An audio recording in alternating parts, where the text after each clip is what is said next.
curious how a guy, you've sold how many records? 28 million. And made millions and millions of dollars. Yeah. I think everyone who's watching knows how I ended up in here. I don't know if they do. I'm pretty sure they do. Anytime you get it, I'm pretty sure they do. You know, there's how do I end up in here? Never let anyone, something another woman friend of mine, Joy, told me, never let anyone take you off your square. And if it feels uncomfortable, then you are probably not in the right place. You know, just don't sell your soul. You know, and men and women do this. You know, I would say even to young boys. I've seen young boys get turned out in this industry too.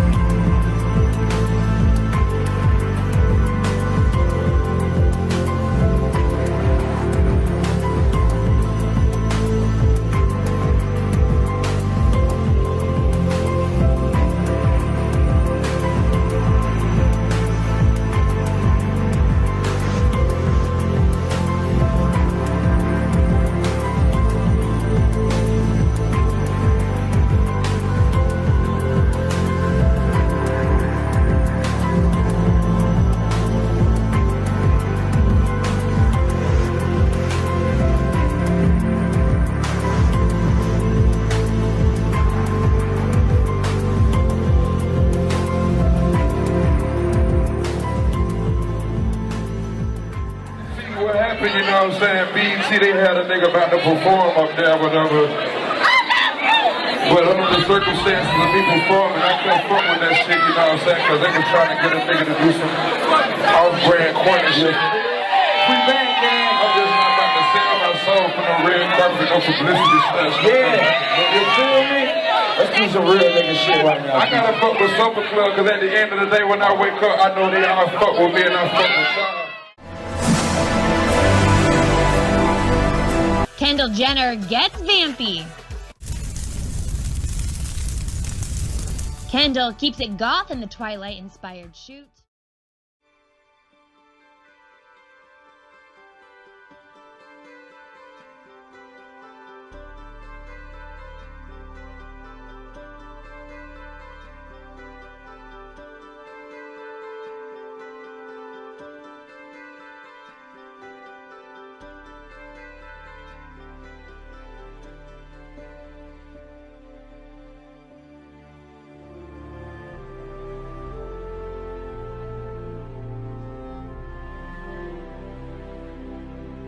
And there's also parts in the album where you speak to Lucy, Lucifer, the devil. So you it's trippy.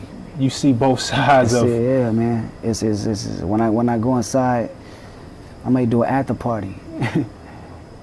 I see it all around, man. I may do an after party, and this is how I'll be able to write these records, because it's not just the positive energy that speaks to me. It's the negative too. It's the evils too, and we all have temptations. Right. You know. Me, I'm just fortunate enough to translate them temptations through record. Right. You know, I always said this is truly a gift for me. Putting these records out is a gift for me, because I'm not only a voice for myself, but I'm a voice for people who can't express themselves like that. Right. And Lucy is one of my favorite records because it's me actually coming to realization of the evils rather than acting like it's not going around. My thoughts are not happening.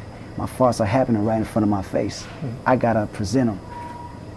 That reminded me, in a way, and not to compare it to anything, because I do think this is an original, maybe one of the most original works we've seen in a long time, but it reminded me a little bit of Snoop. Yeah. And Murder Was the Case, where he had that conversation with the devil, with Lucifer, and that temptation was in his face. And of course.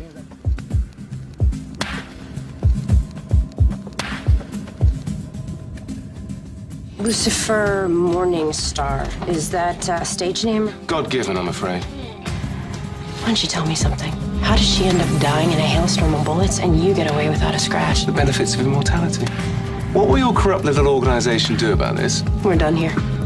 Someone out there needs to be punished. Stop caring. You're the devil. America's most watched network unveiled its fall primetime lineup last night, including 7 shows making their debut. Among them, the highly anticipated comedy Angel from Hell. We're never supposed to intervene in a human's life. Oh, is that some sort of angel rule? As a matter of fact, it is, yes. We're supposed to help from afar. Be subtle about things, you know, like implant an inspirational thought or nudge you towards a conditioner that would give your hair that perfect bounce. The Pantene? You're welcome. 2 stars from the upcoming series on the Sci-Fi Network, Childhood's End. Sounds interesting just from the title alone, but it's a unique series, guys. Is it kind of like a mini-series? Yeah, absolutely it is, yes. But nice. I think I like the format of it. It's you know, 3 nights in a row.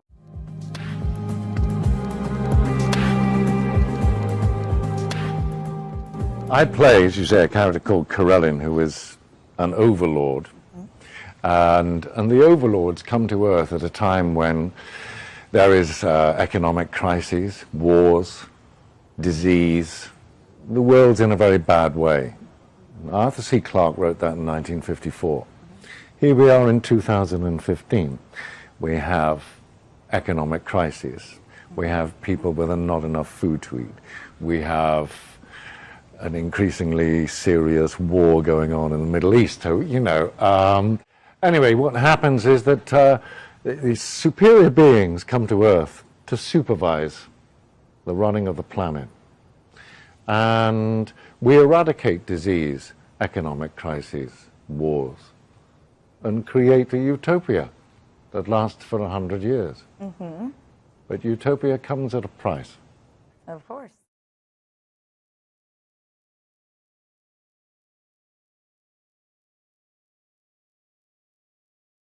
Just being in such an infrastructure like BET, and I still work in the film and television industry, and I have actors that we see on TV every day that are my friends, and I'm in their homes, and I know that they ain't got no money. I've been over rappers' cribs that will go on MTV cribs talking crazy, and I've been in their house like, word, you living a little bit better than me, because it's all based off perception. Even going back to what the brother talked about with the homosexuality with the rap, here's the kicker.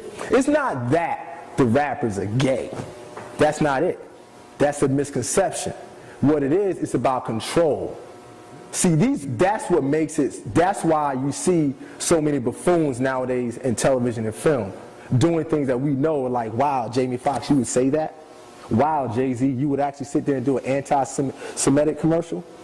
Because they're in a bind, because see, Jay-Z's not gay. I'll use him as an example. He's not gay, but once you reach a certain level within that weapon of mass destruction, you have to give something up. There's something that you're going to give up because you got to be down with that crew. And how do I know? Because it happened to me. That is why I'm standing here talking right now. I reached a certain level in that station. I was the only producer to ever come as a new kid and create a multi-million-dollar revenue generating show. So it's not even reality television. But they understand that majority of us, whether we like it or not, are lazy as hell. On a spiritual level. We think because we work 3 jobs that now I'm not lazy, but spiritually, psychologically, the masses are lazy. But the majority of us, and I know it's going to be kind of harsh, but the majority of us will never fulfill our dreams. So we'll never be in a position to say what we would or would not do. You understand what I'm saying? We'll never be in that position. Because before I got there, I would say the same thing until I got there. You understand? So I literally lived the devil taking me up the mountain and saying, you can either go to the left, you have all of this. And I was there. It was ritualistically done. The vice president sent his right-hand man to me 3 straight weekends. They do everything in 3s. But now it's time for them to introduce me to the inner workings of this monster that's created. And that's why nowadays we see people caught up on secret societies, but it ain't no secret if everybody's talking about it. As a television producer who was Dave Chappelle's stand-in, which means I did his rehearsals season 1 and 2 of Chappelle's show, I saw what happened to Dave. Dave used to give me advice all the time. And one of the key things he told me was, no matter how much money they offer you, and he said they, as he pointed to my chest, he said, never forget who you are or where you come from. And he walked away from me. And I didn't get it at the time until the nigga left. Then I said, oh. And him and Charlie Murphy would tell me the same things all the time. And then I got it. This is a war. And these cats are sorcerers.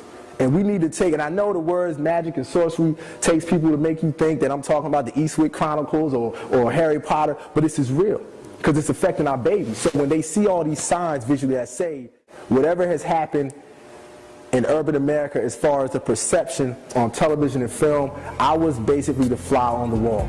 That's why this brother is so correct. There you go, was so correct when he says we are at war. And I know it's somewhat difficult to believe that a war can be anything other than physical, but it is.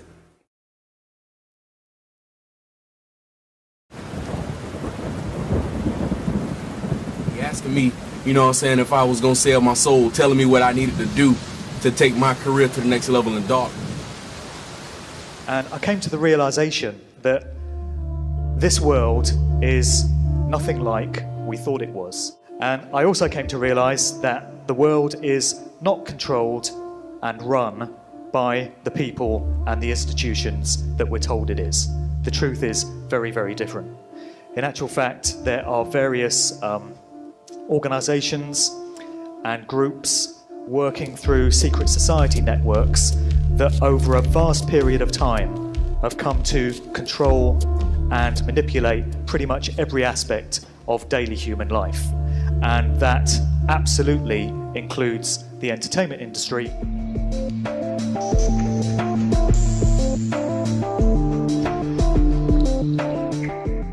So in all these cases, we have the control system that is running the show when it comes to the music industry, placing their little calling cards and their little clues in plain sight.